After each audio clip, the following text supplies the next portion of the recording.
Hello दोस्तों। तो आज है 2 तारीख फरवरी का और एनटीपीसी और एसएससीएल के द्वारा यहाँ पर भर्ती निकली हुई है। तो एनटीपीसी के द्वारा 6 पद और एसएससीएल के द्वारा 405 पदों पे भर्ती है। लास्ट डेट आप देख सकते हैं दोनों का। और मैं आप लोगों को बताना चाहूँगा कि अगर आप सब्सक्राइब नहीं करो तो सब्सक्राइब कर लो, क्योंकि मैं डेली वीडियो लाता रहता हूँ जॉब से रिलेटेड अगर भर्ती निकलती है तो। और वीडियो अच्छा लगा होगा तो लाइक कर लेना लास्ट पे। तो चलते हैं एनटीपीसी की ओर कि उसमें भर्ती कौन कौन सी लेनी है। तो ये एनटीपीसी की भर्ती है और इसमें जो स्पेशल ये रिक्रूटमेंट निकाले हैं वो केवल ट्राइब्स के लिए है यहाँ पर। और ये निकली हुई थी दिसंबर मंथ में निकली हुई थी पिछले साल। तो उसको एक्सटेंड करके इन्होंने टाइम को थोड़ा बढ़ा दिया है। तो ये अभी फरवरी में चले गई है। तो इसमें इंजीनियरिंग से जो क्वालिफ़िकेशन मांगा है उसमें इंजीनियरिंग इलेक्ट्रिकल इलेक्ट्रॉनिक्स और instrumental control and power system, high voltage power और इलेक्ट्रॉनिक्स और पावर इंजीनियरिंग में यहाँ पर यूनिवर्सिटी और इंस्टीट्यूट का वो मांगा है, एक्सपीरियंस क्वालिफ़िकेशन मांगा है। और एक्सपीरियंस में 5 साल का आपके पास होना चाहिए, जिसमें एग्जीक्यूटिव एक्सपीरियंस और ऑपरेशन मेंटेनेंस इरेक्शन और थर्मल गैस पावर प्लांट का होना चाहिए। और अपर एज लिमिट है वो यहाँ पर 35 साल दी हुई है। और पे स्केल 50,000 से 1,60,000 तक यहाँ पर है। और बात करें तो इसमें असिस्टेंट केमिस्ट का जो पद है वो 3 पद है, जिसमें एमएससी केमिस्ट्री में मांगा है। और यहाँ पर एक्सपीरियंस 1 साल का मांगा है, बाकी आप यहाँ पर पढ़ सकते हैं। और अपर एज लिमिट इसमें 35 साल का दिया हुआ है। पे स्केल इसका 30,000 से 1,20,000।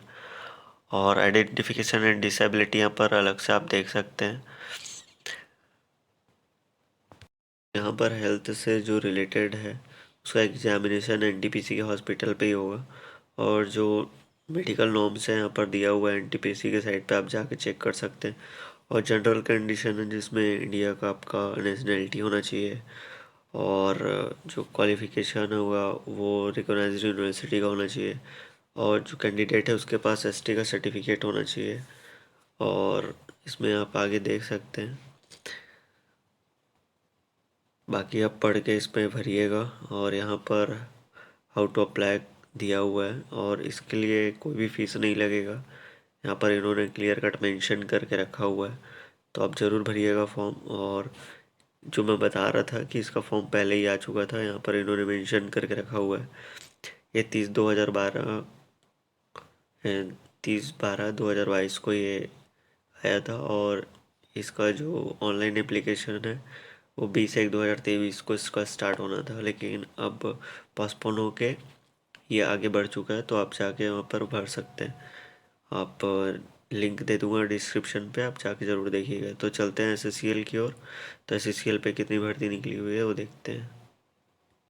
तो ये एसएससीएल की पीडीएफ है, जिसमें रोजगार सूचना इन्होंने दिया हुआ है। 30/1/2023 को ये निकला हुआ है। और जिसमें माइनिंग सरदार का technical and supervisory grade C और डिप्टी सर्वेयर का जो पोस्ट है जिसमें 55 पोस्ट इसका है। और सुपरवाइजरी ग्रेड सी का 350 पोस्ट है, जिसमें अनारक्षित 131 और ईडब्ल्यूएस का 32 और ओबीसी का 42, अनुसूचित जनजाति का 97, अनुसूचित जाति का 48 है। और जो प्रतिमा है दोनों का सेम है, 31,852 रुपये। और जो इसमें योग्यता मांगी हुई है वो देख लेते हैं।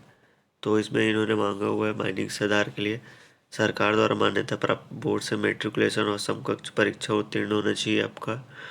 और माइनिंग सरदार की सक्षमता आपको रखनी चाहिए, प्रमाण पत्र होना चाहिए आपके पास। और धनबाद जो कि डीएमएफएस का जारी किया हुआ आपके पास प्रमाण पत्र होना चाहिए। और वैध प्राथमिक उपचार फास्ट एड गैस टेस्टिंग का प्रमाण पत्र आपके पास होना चाहिए। या फिर ये ना रहा हो तो यहाँ पर या करके इन्होंने मेंशन करके लिखा हुआ है, सरकार द्वारा मान्यता प्राप्त बोर्ड से मेट्रिकुलेशन या समकक्ष परीक्षा उत्तीर्ण होना चाहिए। मान्यता प्राप्त संस्था से माइनिंग इंजीनियरिंग में डिप्लोमा आपका होना चाहिए। और पाठ्यक्रम को जो 3 वर्षीय का होता है उसका प्रमाण पत्र आपके पास होना चाहिए। और डीजीएमएस धनबाद द्वारा जारी किया गया वैध ओवरमैन सक्षमता प्रमाण पत्र आपके पास होना चाहिए। और इसमें ही गैस टेस्टिंग प्रमाण पत्र आपके पास होना चाहिए, ये बोला गया है। और डिप्टी सर्वेयर का जो है प्रमाण पत्र इसमें ग्रेड सी का निकला हुआ है। सरकार द्वारा मान्यता प्राप्त बोर्ड से मेट्रिकुलेशन समकक्ष परीक्षा उत्तीर्ण आपके पास होना चाहिए। और धनबाद द्वारा जारी करा गया वैध सर्वेयर समकक्षता प्रमाण पत्र आपके पास होना चाहिए। और इसमें यहाँ पर आयु सीमा दी हुई है इन्होंने कि किसको कितना छूट मिलेगा। तो यहाँ पर ओबीसी नॉन क्रीमी लेयर को 3 वर्ष का, और यहाँ पर जो गणना होगी वो 30/1/2023 से होगी। और अनुसूचित जाति के लिए यहाँ पर अनुसूचित जनजाति को 5 वर्ष का आयु सीमा, और विभागीय कर्मचारी जो होंगे उन्हें कोई आयु सीमा नहीं छूट नहीं दी जाएगी। और एक्स सर्विसमैन को यहाँ पर रक्षा सेवा प्रदाता की गई सेवा की वास्तविक अवधि 3 वर्ष की होनी चाहिए, तब उनसे छूट मिलेगा। विकलांग होने पर यहाँ पर दिया हुआ 10 साल, 13 साल और 15 साल का यहाँ पर छूट मिलेगा। और 18 वर्ष होनी चाहिए यहाँ पर, जो कि सबसे कम है। और यहाँ पर नीचे चले तो सामान्य सूचना इन्होंने दी हुई है, जो कि जो आप आवेदन भरेंगे वो आप भर के यहाँ पर पंजीकृत डाक से, यहाँ पर इन्होंने विभाग का पता दिया हुआ है, तो आप यहाँ पर 7 तारीख से पहले यहाँ पर जमा कर दें, 7 मार्च से पहले। और इसमें आवेदन शुल्क यहाँ पर दिया हुआ है, जो सामान्य UR है, रिजर्व कैटेगरी और ओबीसी नॉन क्रीमी लेयर और EWS श्रेणी संबंधित उम्मीदवारों को यहाँ पर 1180 रुपये का केवल गैर वापसी योग्य शुल्क भुगतान करना आवश्यक है। और यहाँ पर NEFT के माध्यम से भी ये हो पाएगा, यहाँ पर दिया हुआ है। और बाकी आप देख सकते हैं यहाँ पर। और जो ऑनलाइन जमा करने की प्रारंभिक तिथि है 3/2/2023 से, मतलब कल से। और ऑनलाइन आवेदन माध्यम की अंतिम तिथि 23/2/2023 को है। और आवेदन शुल्क बैंक में जमा करने की अंतिम तिथि 24/2/2023 को है। और मुख्यालय आपको यहाँ पर भेजना हुआ है। और यहाँ पर लिंक दे दूँगा, आप इस साइट पर जाके विज़िट करके देखते रहिएगा अगर आप फॉर्म भरते हैं तो। सामान्य शर्तें दी हुई है, आप देख सकते हैं यहाँ पर, तो पढ़ लीजिएगा फॉर्म को एक बार फिलअप करने से पहले। क्या छोटे से वीडियो पे सब जानकारी एक साथ नहीं मिल सकती, इस कारण मैं बता नहीं रहा हूँ। तो अगर आप जॉब से रिलेटेड अगर न्यूज़ पाना चाहते हैं तो सब्सक्राइब कर लीजिए। और वीडियो अच्छा लगा हो तो लाइक करिएगा, मैं आप लोगों के लिए वीडियो लाता रहता हूँ। तो धन्यवाद।